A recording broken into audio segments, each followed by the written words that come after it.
아침 신문 귀로 읽으세요. 김영민의 조간 브리핑. 다음은 무엇일까요?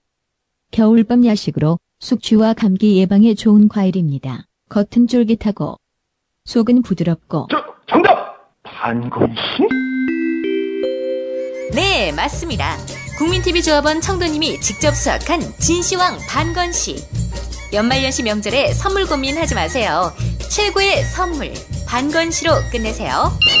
010-2128-2644 010-2128-2644 다음 검색창에 진시황 반건씨를 검색하세요. 나라가 이꼴인 듯 맛있는 반건씨라니.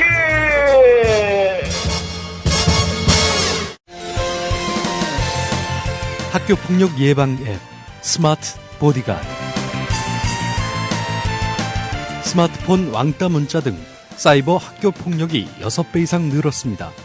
학교폭력은 언제나 욕설, 모욕, 협박과 같은 폭력 문자를 동반합니다. 그런 학교폭력 문자만을 감지하여 부모님께 알려드립니다. 미리 알면 예방할 수 있습니다. 구글 플레이에서 학교폭력 예방 전문 어플 스마트 보디가드를 설치하세요. 지금 설치하고 먼저 무료 이용해보세요. 조합원 스토리텔링님 신청 광고입니다. 겨울철 최고의 별미 과메기. 고기 한 점에 마늘 쪽파를 얹고 미역줄기로 둘둘 감아 초장을 찍어 먹는 환상적인 맛. 피부엔 탄력을 주고 성인병 예방과 숙취에도 좋은 과메기. 포항 죽도어시장 상인 협동조합이 포항 구룡포 덕장에서 천연 동결 건조 방법으로 말려 꼬들꼬들하고 맛깔나는 최고의 과메기를 국민TV 조합원들에게 특별 판매합니다. 이거 뭐길래 이렇게 맛있나요? 포항 구룡포 과메기입니다. 010-9896-8282 010-9896-8282로 전화주시면 총알 배송해드립니다.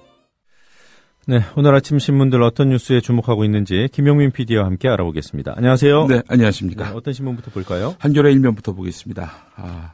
동의도 안 냈는데 날마다 기록되는 나의 사생활. 이런 제목의 기사입니다.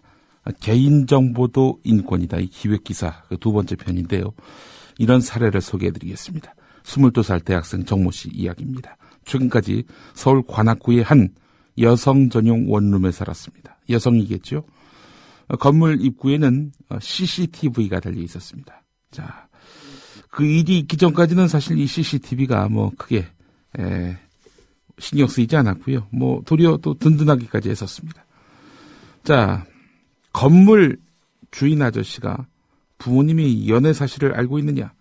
모른다면 내가 알리겠다라고 말했어요. CCTV로 제가 건물 앞에서 애인과 작별 인사하는 걸 봤다고 하더라고요. 이 관리사무소에 가보니 이 카메라에 줌, 그러니까 확대 기능도 있었어요. 이 정모 씨는 사생활 간섭도 불교했지만 범죄 예방 목적인 줄 알았던 CCTV에 감시당했다는 생각에 곧바로 집을 옮겼다 이렇게 말을 했다고 하는군요. 정모 씨는 이사한 뒤에도 동네 골목에 설치된 CCTV 쪽 창문은 잘 열지 않는다 이렇게 말을 했다고 하는군요.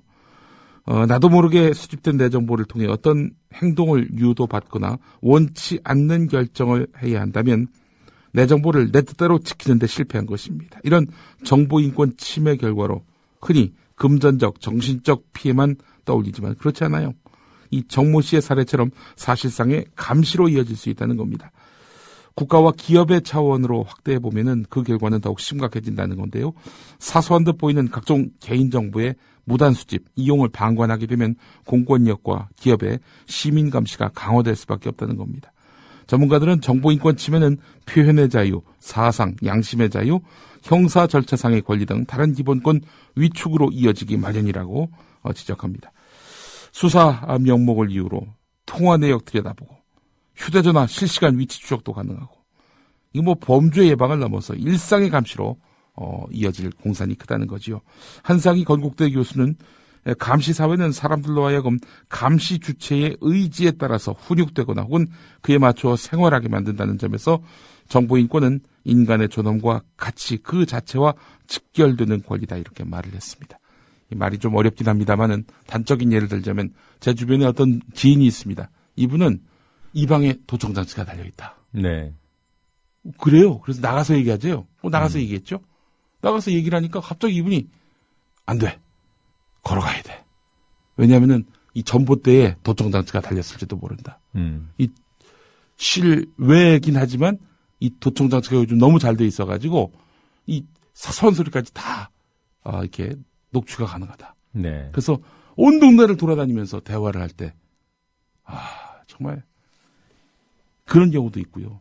뭐 또 무슨 대화를 하시길래 그렇습니까? 아니 별 대화도 아니에요. 무슨 뭐 저기 점심 뭐 먹었냐 뭐 이런 거 물어보는 건데. 그리고 또 저 같은 경우도 정권의 감시를 받는 것 아닌가 하는 그런 걱정이 들어서 그야말로 행동을 아주 조신하게 하지 않을 수 없는. 지금도 조심조심 말씀하시네요. 예, 그렇습니다. 네. 정보감시 사회. 네, 저도 이게 뭐 과장 뭐 스스로 과잉 대응하는 건 또 뭐 과대망상 아니냐 이렇게 생각하실 수도 있겠는데요. 네. 한번 속칭 털려본 사람들은 이런 생각하게 되죠. 저는 이메일 네이버 이메일 쓰다가 그 네이버가 경찰 기관에 수사기관에 제 이메일을 통째로 갖다 바친 것을 알고는 그 메일 안 쓰고요. YTN 사측이 제 이메일을 통째로 갖다 바친 사실을 확인하고는 제가 YTN 재직 중에도 물론 그때는 이제 그 해고 상태였습니다만 그 공용 메일이 있거든요. 노조 공용 메일 안 썼습니다. 지금 뭐 외국 이메일이어서 그렇습니다만 G메일 쓰고 있고 그 휴대전화도 일반 그런 메시지 문자 기능 사용하지 않고요. 그 바이버 같은 것을 쓰게 됩니다. 이것이 글쎄요, 단순한 과잉 대응은 아닌 것 같아요. 네. 자, 뭐 한상희 교수 말대로 이렇게 감시 사회가 강화되면은 사람들로 하여금 감시하는 주체에 결국에는 따라서 감시하는 주체를 좋아하든 싫어하든 그 감시 주체를 의식하고 살아가지 않을 수 없다. 이런 사회에 과연 정보 인권이 있는 것인가? 이렇게 의문을 달고 있습니다. 이 부분 굉장히 우리가 주목해서 짚어봐야 할 것 같습니다. 자, 이 조직화된 불법 고객 정보 유통, 그 이면에는 외주화된 그런 금융회사의 대출 모집 시장이 자리 잡고 있다는 한겨레 바로 밑에 기사도 주목됩니다. 일면에 나와 있는데요. 김용태 새누리당 의원이 금융감독원에서 받은 자료를 보면은 지난해 상반기 금융회사들은 총 대출액 107조 넘는 돈 가운데 한 30% 정도가 대출 모집인이 소개한 고객들에게 팔았다는 겁니다. 총 대출액의 30% 가까이를 18,342명의 모집인에게 의존했다 이런 얘기인데요. 자, 금융회사들이 해마다 많게는 조 단위의 수익을 내고 있죠. 임직원들의 그 성과급 잔치 뭐 대단한데요. 자, 이들의 어마어마한 그 수익에는 대출 모집인이 깔려 있었다는 거죠. 이 모집인들은 어떠냐? 대체로 외주업체에서 1년 단기 계약이라는 불안정한 고용 상황에 놓여 있습니다. 이분들이 지금 정보를 쥐고 있단 말이죠. 근데 나의 고용 상태는 불안합니다. 또 수입도 변변치 않아요. 이거 팔 생각 안 한다면은 이게 사람일까요? 자, 이런 금융사들의 대출 모집 외주화가 결국 불법 정보 유통을 부른다는 그런 지적입니다. 따라서 이거 개선해야 한다라는 목소리가 나오고 있다는 겁니다. 자, 정보 유출 뭐 속속 터지고 있는데 말이죠. 정부는 과연 이런 국민의 어떤 정보 안보 보안에 얼마만큼 그런 효과적으로 이 버팀목이 돼주고 있는가라고 했을 때 답이 없습니다. 개인정보 유출에 따른 2차 피해 위험이 일상화돼 가고 있습니다. 수천만 건 이상의 대형 정보 유출 사고만 이미 수차례였고 어떻게 새어나가는지도 모를 정보 유출도 상당수 될 것으로 추정되고 있는데 정부는 매번 근본적인 해결책을 내놓지 못하고 있고요. 단기적인 파장 축소에만 급급하고 있다는 겁니다. 일단 가장 큰 문제가 뭐냐면은 경향신문의 그 지적은 바로 이 부분에 지금 집중되어 있습니다. 개인정보가 어떤 경로로 유통되는지 파악하지 못하고 있다는 겁니다. 유출 사고는 있었지만 유통 경로 이거는 베일에 쌓여 있다는 겁니다. 요즘 그 불법 유통되고 있는 개인정보도 이 언제 유출된 것인지 알 수 없다는 거지요. 자, 정부는 이런 상황들에 대해서 솔직하게 국민들에게 알리지도 않고 이런 맹점을 파장 축소에 활용하고 있습니다. 금융당국은 최근에 KB국민, NH농협, 롯데 이렇게 카드 3사에서 유출된 8천만여 건의 개인정보가 이미 가공돼 유통되고 있다는 의혹에 대해서 이번에 유출된 정보가 아니다 라면서 이번 사태로 피해본 사람이 있느냐라고 반문하고 있습니다. 아니 유통 경로도 모르면서 이번에 유출된 정보가 아니다. 이거 어떻게 알아요 이걸. 이렇게 그 아니한 상황인식과 미봉책, 이건 결국 또 다른 유출사고로 이어질 수밖에 없다는 겁니다. 보안사고가 나면 끝까지 추적해서 관련자들을 모두 엄벌해야 하는데 엄벌은커녕 이게 사태의 파장을 축소하는 데만 급급한 정부라는 겁니다. 현원석 부총리 같은 사람도 박근혜 대통령께서 용서해 주셨잖아요. 말은 뭐 질타, 엄하게 질타 뭐 이렇게 보도가 나오더군요. 예. 그게 경질 안 하고 봐준다는 얘기 아닙니까? 예. 기왕이면 회초리까지 치시지. 어? 그래 놓고 또 용서해 주시면 더 효과가 있지 않을까요? 회초리도 치고 뭐. 조선일보 일면으로 가보겠습니다. 안전행정부와 개인정보보호위원회의 지난해 실태조사 자료를 보면은 우리나라 공공기관의 88.1%와 민간의 61.5%가 주민등록 번호를 수집하는 것으로 나타났습니다.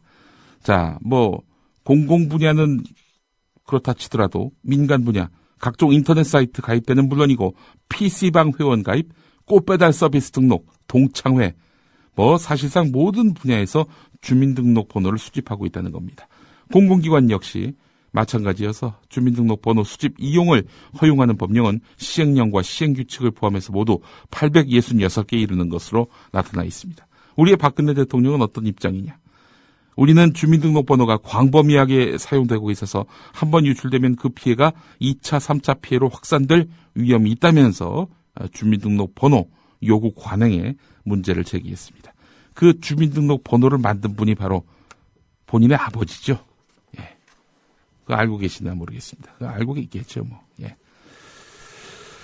한겨레로 가보겠습니다. 이제 뉴스가 좀 바뀌었습니다. 이번에는 삼성의 신규 채용 시 대학 총장 추천제. 네. 관련한 기사인데요. 자, 상하탑 짓누르는 자본 논리. 기업이 대학을 점령하다. 이런 제목입니다.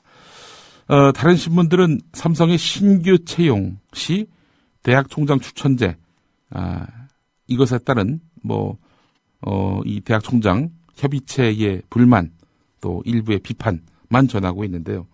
지금 자본이 거의 대학을 점령했다라면서 좀 더 거시적인 안목에서 이 사안을 바라보고 있습니다. 삼성의 총장 추천, 대학별 할당, 학교의 서열화 논쟁을 불러일으키죠. 어느 학교는 몇 명 추천을 받겠습니다. 어느 학교는 몇 명 추천을 받겠습니다. 봤더니 수도권, 영남권이 집중돼 있어요. 자, 이런 정도뿐만이 아닙니다. 학교 서열화 이뿐이 아니라 기업을 비판하는 이런 학생들을 취업 방해자로 모는 이런 일들이 있다는 거죠. 이러면 학생들이 결국에는 기업에 합당한 인재가 되기 위해서 기업 비판 따위는 전혀 생각도 못하게 만든다는 거죠. 지성을 그야말로 무력화시키는 그런 일들을 지금 자본들이 하고 있다는 겁니다. 이미 또 대학 내에 상업시설이 즐비하지 않습니까? 이른바 브랜드 있는 대기업 프랜차이즈점들이 집단 입점해 있고요. 학내 민주주의는 점점 훼손되고 있고 취업 위주로 학과가 통폐합돼도 이건 브레이크를 걸 수가 없고요. 이런 상하탑을 짓누르는 자본의 논리, 결국 기업이 대학을 점령한 단면이다. 이런 지적입니다. 예. 제가 이 사안에 대해서 저희 집사람한테 어떻게 생각하냐고 물어봤어요. 예. 아주 간단하게 한마디로 정리하더군요. 어떻게 정리합니까? 지들이 뭔데 할당하고 XX야. 지들이 뭔데. 맞습니다. 세계일보 기사부터 보겠습니다. 일베가 이번에는 AI가 결국 전라도다. 이런 또 근거 없는 글을 무차별적으로 올려서 지금 또 큰 파문을 야기하고 있다는 겁니다. 일간 베스트 저장소라고 불리죠. 일베.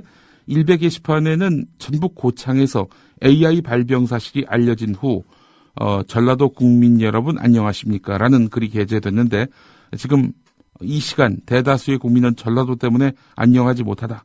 대한민국의 모든 문제는 전라도에서 시작되고 종결된다고 해도 과언이 아니라 이렇게 주장을 했는데요. 이 전북 오리 농가로부터 이제 AI가 발견이 되지 않았습니까?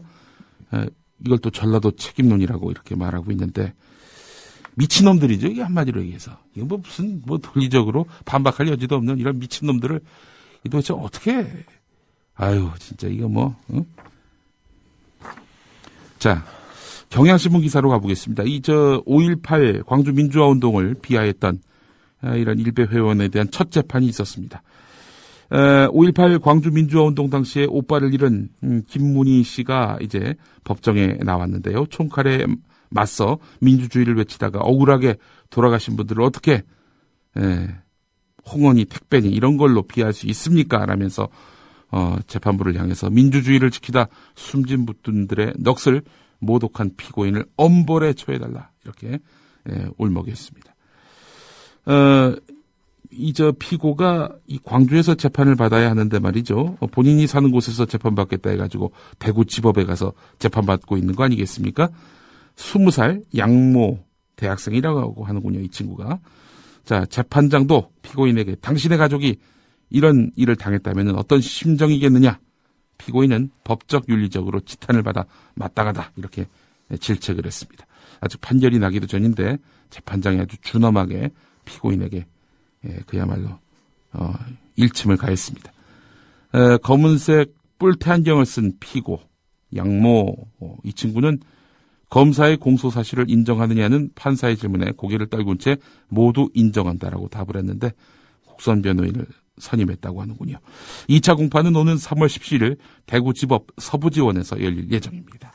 이 친구가 5.18 광주 민주화 운동 당시에 그 희생자의 시신이 담긴 사진에 택배 운송장을 임의로 합성해서 아이고 우리 아들 택배 왔다 착불이요 라는 제목의 게시물을 게재한 혐의를 받고 있습니다. 네.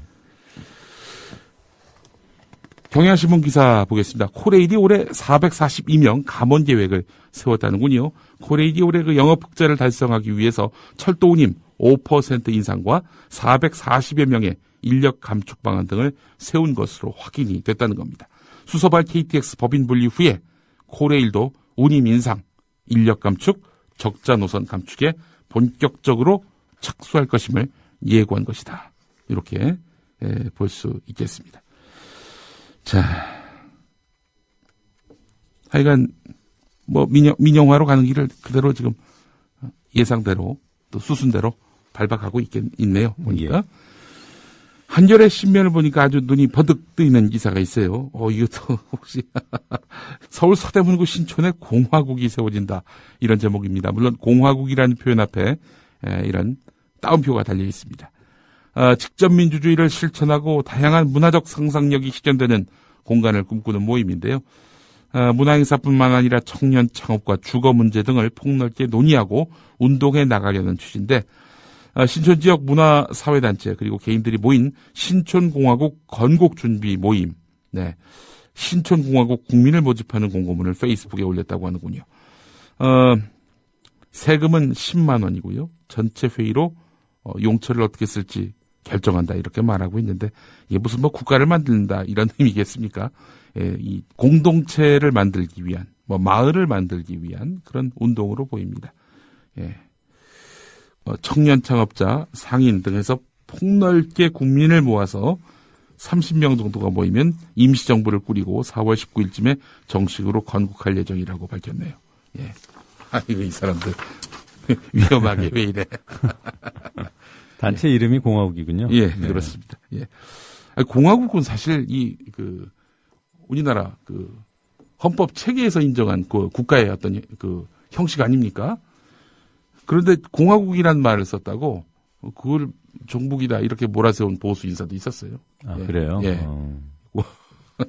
북한이 조선민주주의인민공화국 이런 국호를 쓰고 있지 않습니까? 그래서 공화국 가면 종북적 냄새가 난다 이러고 있는 사람도 있습니다. 부산에 메가마트라는 그 대형 유통점이 있는데 의무 휴업일에도 영업을 강행했다고 합니다.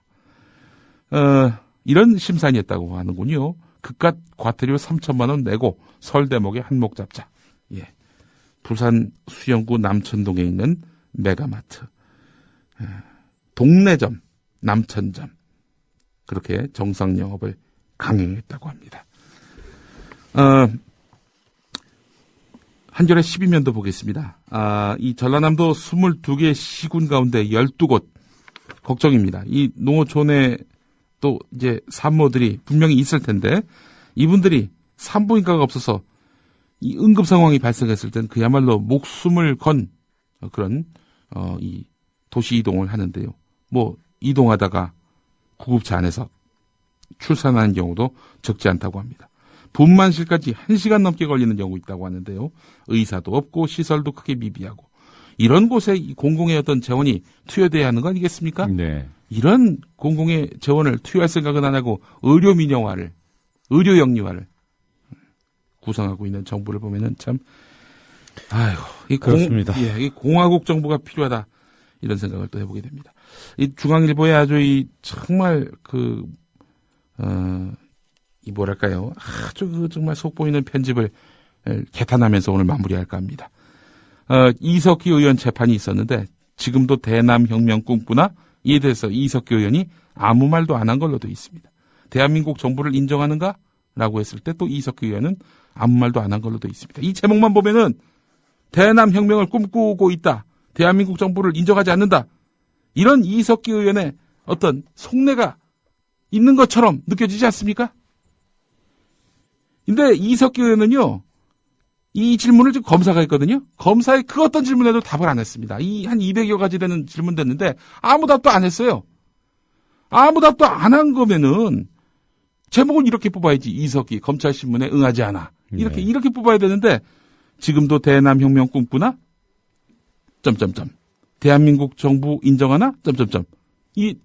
이런 식으로 이석기 의원에게 이 반국가 적 사고를 갖고 있는 인물이다라는 이미지를 더 씌우려는 이 중앙일보의 아주 저열하고 이 정말 악의적인 편집 이걸 보면서 야 무슨 중앙일보는 다를 거야 이렇게 생각하는 사람들 정말 참 답답한 사람들이다라는 생각을 해봤습니다. 네. 예. 어제 우리 김용민 PD 예. 그 조선일보 논평 사설 예. 바뀌었다고 예. 볼만하다고 그러셨잖아요. 예. 그런 거나 중앙일보 뭐 바뀐 것 같다 생각하는 거 뭐가 다릅니까?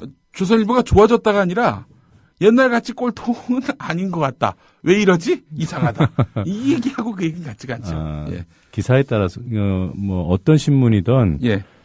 뭐 기사가 100% 다 좋을 수가 없고요. 예. 또 100% 다 나쁜 기사만 있는 것도 아니고요. 예. 뭐 정보도 있고 예. 또 읽을 만한 것들도 있죠. 예.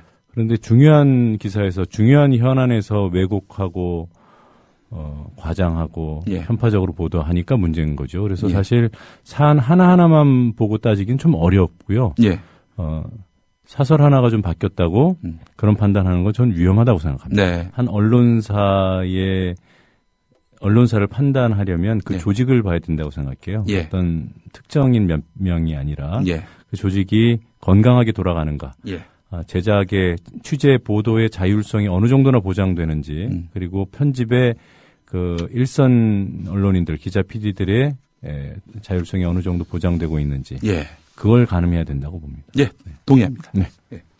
여기까지 하겠습니다. 네, 잘 들었습니다. 예.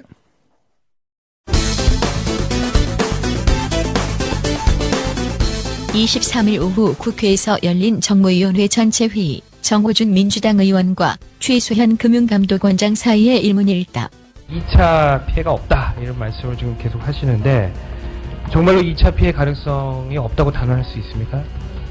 네, 할 수 있습니다. 이게 검찰이 불법 사금융 업체를 이렇게 조사하면서 이게 드러났더라고요. 그래서 이 검찰의 손이 미치지 못한 다른 어떤 불법 업체에게도 가지 않았으리라는 법이 또 없고 보이스 피싱이나 스미싱 뭐 이런 피해 사례들이 많은데 이게 이것을 통해서 되지 않았으리라는 법이 또 없지 않습니까, 사실은. 검찰에서 3번 더 그리고 이제 법무부 차관까지 그 유출된 사실이 없다고 분명히 그 확인을 했습니다. USB에 이미 담아서 갖고 왔는데 그 USB를 한 업체만 줬을 리도 없을 그렇습니다. 것 그 같고. USB를 다른 데서 썼으면은 흔적이 남는다 그럽니다. 그것까지 조사해도 문제없어 자신을 가지고서 검찰에서 발표한 바 있음을 말씀을 드립니다. 김영환 민주당 의원과 류찬우 금융감독원 실장의 일문일답. 박 차장이 대출 광고업자 조 씨에게 1,650만 원을 받고 고객 정보에 몇만 건을 줬습니까?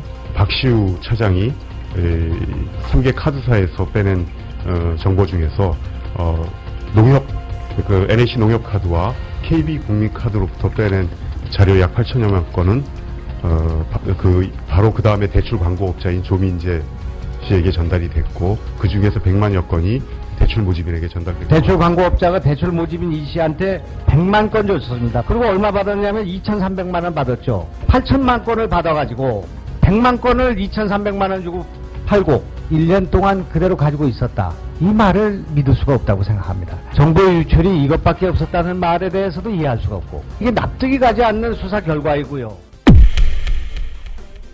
결국 국회 정무위원장 김정은 새누리당 의원이 카드 회사 임원들에게 한마디 하는데 관리 소홀로 인해 가지고 수많은 국민들이 이렇게 그 피해를 받았는데 2차 피해가 없기 때문에 우리는 가만히 있어도 된답니까? 참고로 옥션에 정보 유출됐을 때 그 1인당 위자료 20만 원씩 다 피해금 다 지급이 됐어요. 이런 사건이 터졌는데 그냥 재산상 손해가 발생이 없기 때문에 그냥 미안합니다 하고 정보 유출됐습니다. 땡! 끝이요. 그러자 카드사별로 고객에게 어떤 보상을 할 것인지 대책을 내놓는데 먼저 KB 국민카드. 저희는 직접적인 피해가 났을 때는 정신적 직접적 피해에 대해서 판례가 허용하는 법 테두리 안에서 최대한 보상하도록 하겠습니다. 최대한 보상하겠다. 그렇다면 롯데카드는 적극적으로 검토를 하고 있습니다. 예를 들면 지금 SMS 무료 서비스는 지금 이미 시행에 들어갔고요. 우선 조치긴 하겠지만 SMS 무료 서비스를 하겠다. 그렇다면 NH 농협카드는 저희 NH카드에서는 고객들이 그다음 정신적 피해를 입고 불안한 그런 점을 감안해서 좀 자체적으로 어떤 카드 고객에 대해서 할인하는 그런 사안 행사라든지 그런 계획을 지금 수립 중에 있습니다. 그냥 땡! 끝이요. 그냥 땡! 끝이요. 음원은 국회 방송에서 발췌했습니다.